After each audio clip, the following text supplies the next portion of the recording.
नमस्कार जय जगन्नाथ सांग मैंने शुभ सकाळ। आपण ए दृश्यटी देखिए जानी सारी जे कौन चलती आज्ञा हाँ आज जेहेतु शुक्रवार थिला तो मैं यहाँ पोखर माछ धरिया कही तो ये कहले कि आज जालुआ आसबेनि कारण ठंडा हो जालुआ राजी होना आसापी तो आज माछ धरी हेनी। तो पुणी किसी समय पर कहले कि हाँ आज जाल बंधा जाल बांधिबा जदि गोटे दुटा माछ पड़ीज ताल आमर एडजस्ट हो।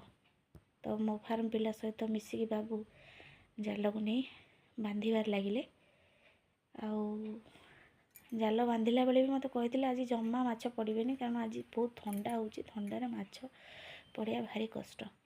तो जहाँ भी हो पाखापाखि 2-3 घंटा समय परिश्रम पर आमको ये 3टी माछ मिले जाल रे 3टी माछ पड़गले जो 3टी की आमर हो खाद्यपाई।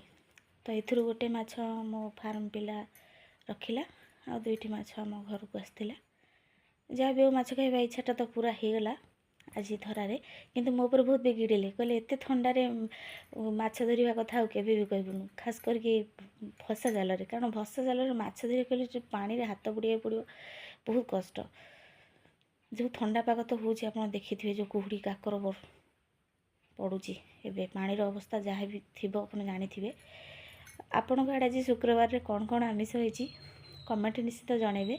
वीडियोटी को पूरा देखिए वीडियोटी भल लगे लाइक करेंगे शेयर करेंगे कमेंट करेंगे चैनल टी को सब्सक्राइब करने भूलें आज्ञा। रही जय जगन्नाथ।